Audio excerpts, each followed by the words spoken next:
সুপ্রিয় দর্শক, আপনাদের সবাইকে স্বাগত জানাচ্ছি আমাদের নিয়মিত আয়োজন বিবেকের কাছে প্রশ্নের আজকের পর্বে। আপনাদের সঙ্গে আছি আমি শফিকুল ইসলাম শামীম। 1 কোটি টাকার গরু এবং 15 লাখ টাকার ছাগল এবার কুরবানির ঈদে ছিল আলোচনার শীর্ষে। আর এসব দামি গবাদি পশুর ক্রেতা কারা তা নিয়ে সামাজিক যোগাযোগ মাধ্যমে ঝড় উঠেছিল। তারপর যা হবার তাই হয়েছিল।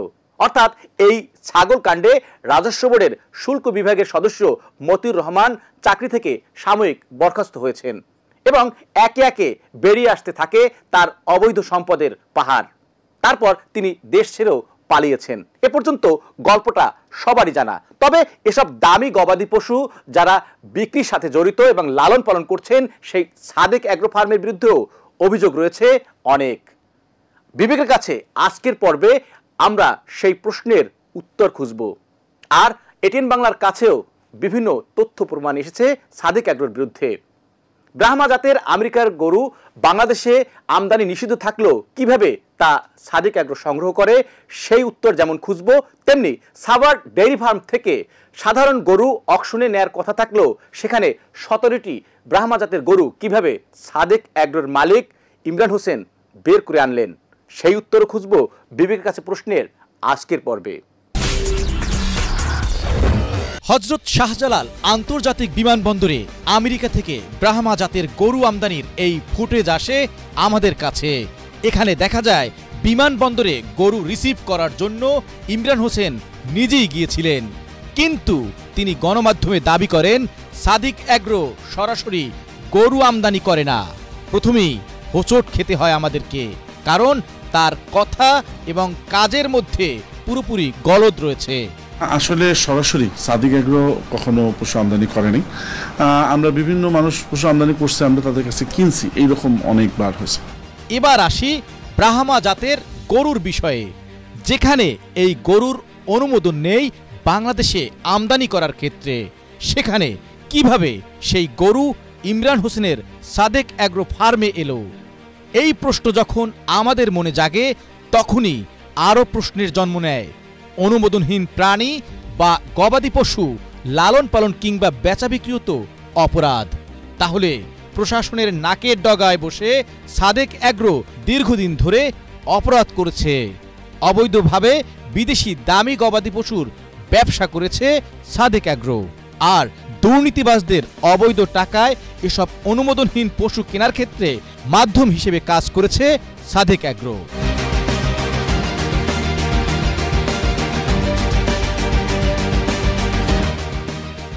2024-এর সাদেক অ্যাগ্রোতে সবচেয়ে বড় খাসি, এটা শুধু বড় না, অনেক ভাইরালও। এই ভাইরাল খাসি আজকে বিক্রি হয়ে গেল 2024 হবার জন্য। এবং ব্রাড ওনার আমার ছোট ভাই ইফাত, ও খুব শখ করে এই খাসিটা কোরবানি ঈদের জন্য কিনছে।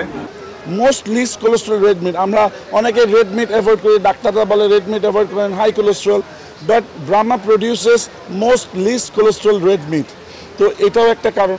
এই গরুগুলা খুব অল্প খাদ্য গ্রহণ করে খুব তাড়াতাড়ি বড় হতে পারে।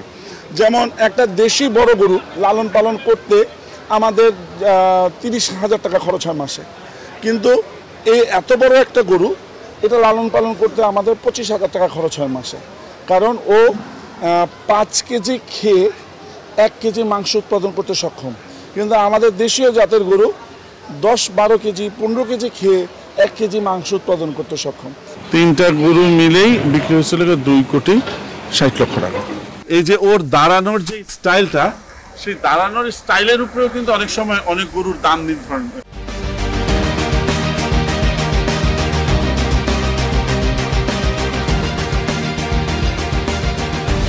আমরা যতই গল্পের ভেতরে যাচ্ছি ততই আমাদের অনুসন্ধানী মনে আরো বেশি বেশি প্রশ্ন জাগ্রত হচ্ছে। আমরা ভাবছি, তাহলে সাদেক অ্যাগ্রোর মালিক ইমরান হোসেন কি অন্য গরুর নামে ব্রাহ্মা জাতের গরু বিমানে করে বাংলাদেশে আনছেন, না অন্য কিছু? হ্যাঁ, আমাদের কাছে কিছু তথ্য এসেছে। ইমরান হোসেন মিয়ানমার বর্ডার থেকে গরু আনছেন, অর্থাৎ আন্তর্জাতিক গরু চোরা কারবারিদের সাথেও সখ্যতা রয়েছে ইমরান হোসেনের। আর এজন্য তিনি মিয়ানমার বর্ডার ব্যবহার করছেন। তাহলে আমরা এবার চোখ দিতে চাই বাংলাদেশ মিয়ানমার সীমান্তে। টেক্সাসের বংশীয় গরু দাবি করে যে ব্রাহ্মাগুলো কোটি টাকায় বিক্রি করা হচ্ছে তা মিয়ানমারের রেঙ্গুনের কেন রেঞ্জ নামের একটি ফার্ম থেকে সংগ্রহ করে তারা। এই গরুগুলো মূলত থাইল্যান্ড থেকে পাচার হয়ে আসা, পরে নাইক্ষ্যংছড়ি সীমান্ত দিয়ে এগুলো চোরাই পথে বাংলাদেশে নিয়ে আসা হয়। এছাড়া বিভিন্ন সময়ে কক্সবাজারের টেকনাফ, উখিয়ার বিভিন্ন খামার থেকেও তারা চোরাই গরু সংগ্রহ করে, যা বিদেশি উচ্চবংশীয় গরু বলে বিক্রি করছে।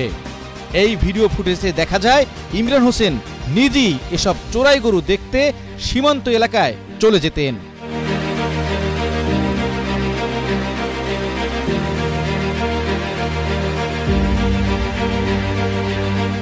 অভিযোগ উঠেছে মিয়ানমার থেকে আনা এসব গরু ঢাকায় এনে চামড়ায় গরম লোহা দিয়ে নাম্বার বসিয়ে তা আমেরিকার বিভিন্ন উন্নত জাতের খামারের গরুর মতো ট্যাগ দেয়া হতো। মিয়ানমারের চোরাই গরুকে আমেরিকার টেক্সাসের গরু দাবি করে প্রতারণার মাধ্যমে কোটি কোটি টাকা আয় করছে সাদেক অ্যাগ্রো। আর এই গরু নিয়ে বিভিন্ন ইউটিউব চ্যানেলে এবং মিডিয়ায় প্রচারণা চালিয়ে ভাইরাল হয়েছেন ইমরান হোসেন। বংশমর্যাদাপূর্ণ গরু, এর জন্য দাম বেশি। গরুটার দাম 1 কোটি চাওয়া হচ্ছে, এটার অনেক কারণ আছে।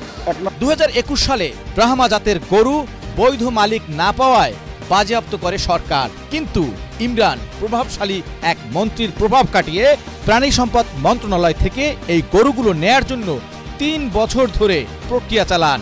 শেষ পর্যন্ত সক্ষম হন ইমরান, কিন্তু এসব দামি গরু অকশনের মাধ্যমে বের করার কোনো সুযোগ নেই। তাহলে কিভাবে পেল এই গরু? এখানেও সে চরম দুর্নীতি করে।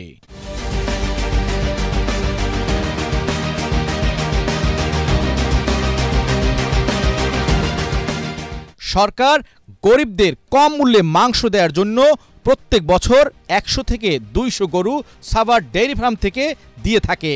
সেই গরুগুলো কেটে খাওয়ানোর কথা, আর সেগুলো সাধারণ গরু।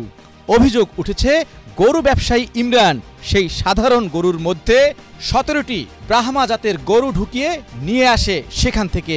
এই গরুগুলোকে আলাদা করে গাবতলী থেকে অন্য গরু কিনে কেটে খাওয়ানো হয়।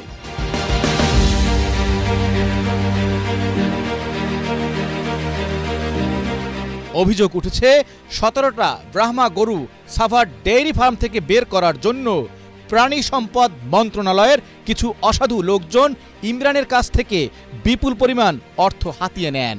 এদিকে সাভার ডেইরি ফার্মে দুদকের কর্মকর্তারা পরিদর্শনে গেলে সেখানকার অধিকাংশ কর্মচারী অফিস ছেড়ে পালিয়ে যান। কিন্তু কেন তারা পালাবেন? এ অপকর্মের সাথে কি তাহলে সবাই জড়িত? এই প্রশ্ন এবার ঘুরপাক খাচ্ছে আমাদের মনে। এবার আমরা শুনবো দুদক কি ভাবছে এই দুর্নীতি নিয়ে। নিকট কিছু গরু পরে বিক্রয় করছে এই ব্রাহ্মা প্রজাতি। এগুলো গরু সে কোথা থেকে পাইছে এবং আসলে কিভাবে, এইগুলো তথ্য সংগ্রহের জন্য আমরা এখানে আসছি। আমরা জানি যে এইগুলো গরুগুলো রমজান মাসে ইয়ে করে দেওয়ার কথা, মানে জবাই করে বিক্রি করে দেওয়ার কথা, কিন্তু এরপরে কিভাবে আসলো এটা আমরা তথ্য দেওয়ার জন্য আসছি এবং আমরা প্রয়োজনীয় তথ্য সংগ্রহ করছি।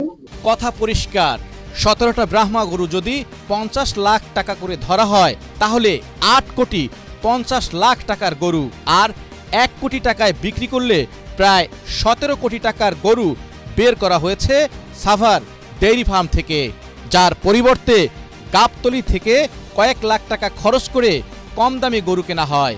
প্রাণী সম্পদ অধিদপ্তরের মহাপরিচালক জানিয়েছেন সাদেক অ্যাগ্রো কোনো নিয়ম নীতির তোয়াক্কা করেননি। সাদেক অ্যাগ্রোর বিরুদ্ধে ব্যবস্থা নেওয়ার কথাও জানান তিনি। কিন্তু ব্রাহ্মা জাতের গরু সাভার ডেইরি ফার্ম থেকে কিভাবে বের হলো, এসব প্রশ্নের উত্তর কৌশলে এড়িয়ে যান প্রাণী সম্পদ অধিদপ্তরের মহাপরিচালক। আমরা এসব বিষয়ে এবার কথা বলতে চাই প্রাণী সম্পদ অধিদপ্তরের মহাপরিচালকের সাথে। সাদেক অ্যাগ্রো যখন ব্রাহ্মা গরুটা এনেছে, আনতে গেলে একটা সরকারি পদ্ধতি আছে, সেই পদ্ধতিটা উনি অনুসরণ করেন নাই, ত্রুটিপূর্ণ ছিল, যে কারণে এটা আমরা কাস্টমসও আটকাইছে, আমরাও বলছি যে it is not recognized by us, এটা এই জন্য বাজেয়াপ্ত হয়েছে, আমরা রেখেছি। পরে কোর্টে চ্যালেঞ্জ করেছে, সেখানেও আমরা জিতেছি। হ্যাঁ সেটা বাজেয়াপ্ত করে ডেয়ারি ফার্মে নেওয়া হয়েছে, কোর্টে চ্যালেঞ্জ করছে উনি, আর সেক্ষেত্রেও আমরা আমাদের দাবিটাই জিতছি। না সেটা বলি, আপনি আমার বলার সুযোগ দিতে হবে, আপনি না শুনে আপনাকে বলার সুযোগ দিতে হবে, বললে এত সহজ না বিষয়টা। হ্যাঁ যেমন আমি বলি যে আমি দিছি আবার ডেয়ারি ফার্মের কথাটা এরকম না, মোটেও না এরকম না। কথা হচ্ছে যে আমরা এটা বাজেয়াপ্ত করছি, বাজেয়াপ্ত কত সালে করেছি? 21 সালে। তাহলে 21 গেল, 22 গেল, 23 গেল, 24 আসছে, তাহলে এগুলো একটা বাড়ি করে একটা পশু 2.5 বছর পর্যন্ত তার গ্রোথ থাকে, এরপরে তার গ্রোথ নাই। একটা পশু 4 বছর পর্যন্ত বীজ দিতে পারে, এরপরে তার বীজ দেওয়ার সক্ষমতা হারাই যায়। এগুলোকে আমরা কতদিন পালবো? তো এটা কষ্ট আছে, এটাতে কোনো আয় নাই। সরকার তো দাতব্য প্রতিষ্ঠান না যে শুধু পেলেই যাবে, এখান থেকে তো রিটার্ন আসতে হবে। হয়তো কারো অপরাধ দৃশ্যমান হবার পর তার দায় কেউ নিতে চান না, কিন্তু দীর্ঘদিন ধরে সেই অপরাধ যখন চলতে থাকে তখন দায়িত্বপ্রাপ্তদের কি ভূমিকা ছিল, সেই প্রশ্নের উত্তর খুঁজবে আমরা এবার নজর দিতে চাই সিটি কর্পোরেশনের দিকে। অর্থাৎ কুরবানির হাটের সময় কিভাবে ব্যক্তিগতভাবে ইমরান হোসেন গরুর প্রদর্শনীর ব্যবস্থা করেছিলেন এবং সেখানেই বেচা বিক্রি করেছিলেন। এক্ষেত্রে রাজস্ব হারিয়েছে ঢাকা উত্তর সিটি কর্পোরেশন অর্থাৎ সরকার। তাই আমরা এবার মুখোমুখি হতে চাই ঢাকা উত্তর সিটি কর্পোরেশনের। বলছিলাম সাদেক এগ্রোর ব্যক্তিগত কুরবানির হাটের কথা, যেখানে তিনি বেচা বিক্রি করলেও সিটি কর্পোরেশন কোনো নজর দেয়নি। কিন্তু কেন সেই সাদেক এগ্রোর মালিক ইমরান হোসেনের অপরাধ ধরা পড়েনি সিটি কর্পোরেশনের কাছে, সেই প্রশ্নেরই এবার উত্তর জানব।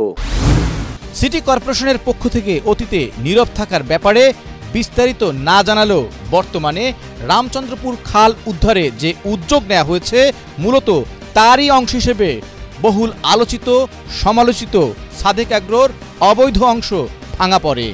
যেহেতু তার বৈধতা নাই সে কারণে এটাকে এভিক্ট করা হয়েছে।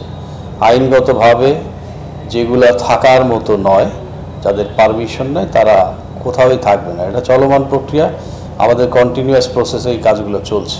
এই অ্যাগ্রো ফার্মের কথা আপনি বললেন সহ যারা এই অ্যাগ্রো বিজনেস করে, যারা পশুপালন করে কোরবানির হাটে বিক্রি কিনির জন্যে, তাদের সকলকে আমরা সেন্সিটাইজ করি। সুতরাং এটা মিডিয়ায় প্রচার করা হয়, বিভিন্ন সোশ্যাল মিডিয়ায় এই সংক্রান্ত প্রচার প্রপাগান্ডা আমরা চালাই।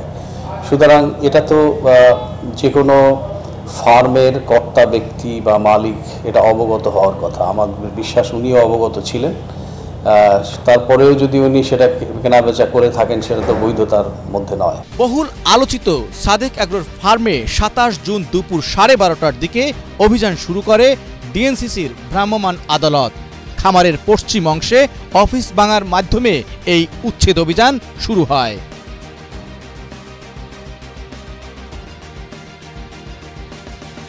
আমরা এবার পার্মানেন্টলি উচ্ছেদ শুরু করছি এবং আপনারা যে উদ্দেশ্যে আজকে এখানে আসছেন এই উদ্দেশ্য ছাড়াও আমরা এই সপ্তাহের মধ্যে এই জায়গাটা উচ্ছেদের আমরা ব্যবস্থা নিয়েছিলাম, অ্যাপ্রুভ হয়ে গেছে। সকাল 11টার দিকে অভিযান শুরুর কথা থাকলেও সিটি কর্পোরেশনের লোকজন ঘটনাস্থলে আসেন দুপুর 12টায়।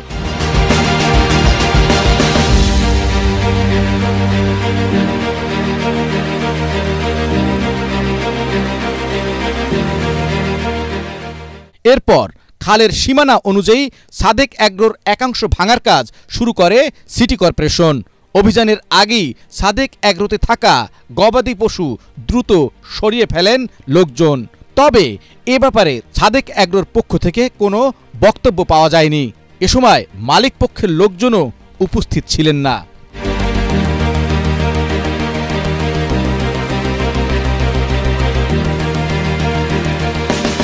এদিকে সিটি কর্পোরেশনের নির্বাহী ম্যাজিস্ট্রেট জানান, রামচন্দ্রপুর খাল আগেও উচ্ছেদ করা হয়েছে, তারই অংশ হিসেবে অবৈধ স্থাপনা উচ্ছেদ অভিযান শুরু করা হয়। ধারাবাহিকভাবে খালের ভেতরের সব অবৈধ স্থাপনা উচ্ছেদ করা হবে। ট্রাক স্ট্যান্ড সরিয়েছি আমরা, বসিলা গার্ডেন সিটিতে করেছি, কন্টিনিউ করছে। আমি দেখছি কাগজ দেখে আজ জাস্ট আসলাম তো, কাগজগুলি দেখে আমরা জানাবো। তবে অভিযানের পর থেকে লাপাত্তা সমালোচিত ইমরান হোসেন। তার মালিকানাধীন খামার উচ্ছেদ হলেও উচ্ছেদ চলাকালীন সময় কিংবা তার পরে খামারে তাকে দেখা যায়নি। আগে থেকে উচ্ছেদের কথা প্রকাশ পাওয়ায় বংশীয় গরুসহ বেশিরভাগ পশু আগেভাগেই সরিয়ে ফেলা হয়েছে। মূলত কোরবানিতে 15 লাখ টাকার ছাগল এবং 1 কোটি টাকার গরু বিক্রি নিয়ে যখন চলছিল পরস্পর বিরোধী বক্তব্য, কে এই কোটি টাকার গরু ও 15 লাখ টাকার ছাগলের ক্রেতা, তা নিয়ে যখন জনমনে নানা প্রশ্ন ঘুরপাক খাচ্ছে, তখনই বেরিয়ে আসে নানা চাঞ্চল্যকর তথ্য। আসসালামু আলাইকুম, আমি মুশফিকুর রহমান ইফাত বলছিলাম, বয়স 19। আমার আসলে সাদিক এগ্রোতে আমি যেটা ছোটকাল থেকে পশু পাখি অনেক বেশি ভালোবাসি। আমি সাদিক এগ্রোতে ঘুরতে গিয়েছিলাম, আমি গরু দেখার জন্য গিয়েছিলাম। তো সাদিক এগ্রো যিনি মালিক ইমরান ভাই, ওনার সাথে আমার আগেই পরিচয় আছে, যেহেতু আমি পাখি পালি। আমাদের ইভেন্টগুলোর উনি একজন চিফ গেস্ট থাকে, তার কারণ হচ্ছে আমার ওনার সাথে আগে থেকে পরিচয় ছিল। তো উনি আমাকে বলে যে ইফাত, এটা যদি তুমি থাপ্পড় দাও, আমার যেহেতু উনি আমার কাছে, তো আমি ভাবছি থাপ্পড় দিতেই পারি। এখানে তো খাসিটা নিলে তো আমার কোনো লস নাই, আমার তো এখান থেকে কোনো টাকা যাচ্ছে না, আর খাসিটা তো আমি কিনতেছি না। সে আমার যে যদি তার দুটো উপকার হয় তাহলে আমার কিনতে অসুবিধা কোন জায়গায়, আমি তো আর কিনতেছি না, খালি মানুষকে দেখাবো। তো তার কথা অনুযায়ী আমি ছবি তুলি খাসিটার সাথে এবং সবাইকে বলি হ্যাঁ আমি খাসিটা কিনছি। কিন্তু আসলে খাসিটা কিন্তু আমি কিনা হয়নি, এবং খাসিটা আমার বাসায় বানা হয়নি, এবং খাসিটা আমার কোরবানি দেওয়া হয়নি। এটা ইতিমধ্যে একজন জানতে পারছে যে খাসিটা এখনো সাদিক এগ্রোতে আছে, এবং এটার জন্য আমার ফ্যামিলি নিয়ে অনেক কথাবার্তা হয়, এবং আমার কারণে আমার ফ্যামিলি অনেক ছোট হতে হয়। যা আর কি বলবো, শুধুমাত্র ওনার একটি কথা, যে আমার একটি কাজ করার জন্য আজকে আমার এই দিনগুলো দেখতে হচ্ছে। আমাদের দেশের না, না বাহিরের, পাঞ্জাব থেকে চলে এসেছে এখানে। আসলে ছাগলটি কত টাকায় বিক্রি হয়েছিল, কে তার ক্রেতা, নাকি 15 লাখ টাকার ছাগল আর কোটি টাকার গরু বিক্রি, সবকিছুই বানোয়াট। সাদেক এগ্রোর পরিচালক এক ধরনের কথা বলছেন, আর 15 লাখ টাকার ছাগল ক্রেতা ইফাত নামক তরুণ বলছেন ভিন্ন কথা। কোটি টাকার গরু ও 15 লাখ টাকার ছাগল বিক্রি নিয়ে যখন লঙ্কা কাণ্ড চলছিল, তখন এটিএন বাংলার আলোচিত টক শো ইস্পাহানি মির্জাপুর শুভরাত্রি অনুষ্ঠানে বেরিয়ে আসে আসল তথ্য। সোশ্যাল মিডিয়াতে পাঞ্জাবের ছাগল তাই দাম বেশি দাবি করেছিলেন সাদেক এগ্রোর মালিক ইমরান হোসেন। তবে এটিএন বাংলার টকশোতে যখন হাসান আহমেদ চৌধুরী কিরণ প্রশ্নে জর্জরিত করছিলেন ইমরান হোসেনকে, তখন তিনি স্বীকার করেন ছাগলটি যশোর থেকে 10,35,000 টাকায় কেনা হয়েছিল। পাঞ্জাব থেকে তিনি ছাগলটি আনেননি। আর আমেরিকা থেকে আমদানিকৃত ব্রাহ্মা জাতের কোটি টাকার গরুটি 90 লাখ টাকায় বিক্রি করে 10 লাখ টাকা বায়না নিয়েছেন বলে দাবি করেন। তবে ক্রেতা হজে থাকায় তার নাম প্রকাশ করেনি। তো এই যে 1 কোটি টাকার গরু, আপনি 1 কোটি টাকার দাম কিসের ভিত্তিতে নির্ধারণ করেছেন? 1 কোটি টাকার দাম নির্ধারণ হয়েছে because of its beauty, because of its rareness, because of its quality. এই জায়গায় বেসিক্যালি আমাদের দেশে আগে কখনো হয়তো বা 1 কোটি টাকা কোনো গরুর দাম চাওয়া হয় না, কিংবা 1 কোটি কিংবা 90 লাখ টাকা কোনো গরু বিক্রি হয় নাই। ওনার পারমিশন ছাড়া তো ওনার নাম বলা যাবে না। এর জন্য উনি বলছেন এই বছর ডিসক্লোজ করতে না, এবং আগামী বছর উনি যখন এই গরুটা বাসায় নিয়ে যাবেন, এত বড় একটা জিনিসটা হিডেন থাকবে না, তখন তো অবশ্যই সবাই এটার নাম জানতে পারবে। 15 লাখ টাকার ছাগল কিনতে চেয়েছিলেন এক যুবক। এই খবরের পরই সরব হয়ে ওঠে সামাজিক যোগাযোগ মাধ্যম। সামাজিক যোগাযোগ মাধ্যমে এখন ভাইরাল একটি ছাগল এবং এটিকে কিনতে চাওয়া এক তরুণ, কারণ ছাগলটির দাম 15 লাখ। চাউর হয় মুশফিকুর রহমান ইফাত নামের ওই তরুণ নাকি রাজস্ব কর্মকর্তা মতিউর রহমানেরই ছেলে। এরপর থেকেই টক অব দ্য কান্ট্রি এই ছাগল কাণ্ড।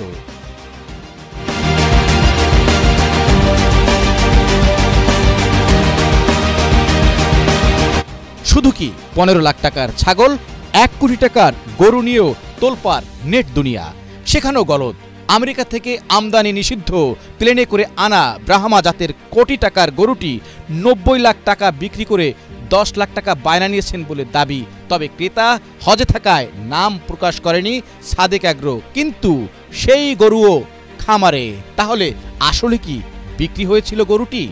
এমন প্রশ্নের উত্তরে উঠে আসে আরও চাঞ্চল্যকর তথ্য। কারণ গরুটির ক্রেতা সাদেক এগ্রোর পরিচালক ইমরান হোসেনের ব্যবসায়িক পার্টনার শাকের নামের আরেক ব্যবসায়ী, যার নাম খুশিতে আরেক ভিডিওতে বলে দেন ইমরান নিজেই। আমেরিকান পাখরা Brahman, high excellent super duper, sold to আমাদের বিলাভেড শাকের ভাই। শাকের ভাই এইবার পবিত্র হজ পালন করতে যাচ্ছেন। সবাই শাকের ভাই হজ কবুল হওয়ার দোয়া করবেন। অল দ্য বেস্ট শাকের ভাই, আল্লাহ আপনার কোরবানি কবুল করুক, আমিন সুম্মা আমিন। এবার আমরা যেতে চাই মোহাম্মদপুরের সাদেক এগ্রোতে। অভিযানের পর সেখানকার অবস্থা কি তা আমরাও জানতে চাই এবং আপনাদেরকেও দেখাতে চাই, আর কথা বলতে চাই সাদেক এগ্রোর মালিক ইমরান হোসেনের সাথে। এবার আপনাদেরকে নিয়ে যেতে চাই মোহাম্মদপুরের সাদেক এগ্রোতে। সেখানকার অবস্থা কি, গবাদি পশুগুলো কি আছে নাকি অন্যত্র সরিয়ে নেওয়া হয়েছে, সেই প্রশ্নের উত্তর খুঁজবে এবার। কিন্তু সরেজমিনে গিয়ে দেখা যায় ভিন্ন চিত্র। সাদেক এগ্রো ফার্মে এক ধরনের নীরবতা কাজ করছে এখন। নেই আগের মতো সেই কর্মচাঞ্চল্য। সরিয়ে নেওয়া হয়েছে অধিকাংশ গবাদি পশু। পাশে পড়ে রয়েছে ভাঙা অংশ।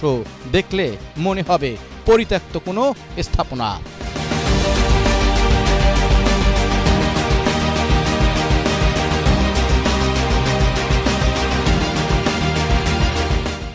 এবার আমরা মুঠোফোনে যোগাযোগ করতে চাই সাদেক এগ্রোর মালিক, আলোচিত গরু সিন্ডিকেটের মূল হোতা ইমরান হোসেনের সঙ্গে, কিন্তু এখন তার কোনো সাড়া মেলে না। ফোনে রিং হলো, কল আর রিসিভ হয় না।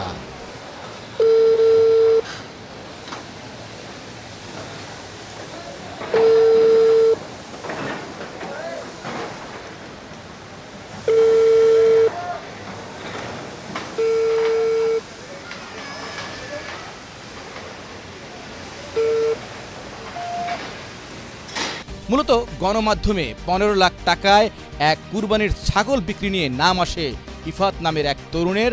সাদেক এগ্রোর 15 লাখ টাকার ছাগল 12 লাখ টাকায় কেনা ইফাত নামের তরুণ জাতীয় রাজস্ব বোর্ডের কর্মকর্তা মতিউর রহমানের ছেলে।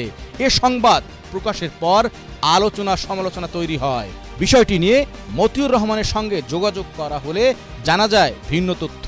তিনি এ বিষয়ে অস্বীকৃতি জানিয়েছেন গণমাধ্যমে। তবে এরপর যা হবার তাই হলো। একে একে বেরিয়ে এলো থলের বিড়াল। রাজস্ব কর্মকর্তা মতিউরের অঢেল অবৈধ সম্পদের তথ্য বের হতে থাকে গণমাধ্যমে। চাকুরি হতে ওএসডি, এমনকি বিদেশ যাত্রায় পরিবারসহ নিষেধাজ্ঞা দেয়া হয়। কিন্তু তার আগেই পালিয়ে যান মতিউর, তার ছেলে এবং স্ত্রী।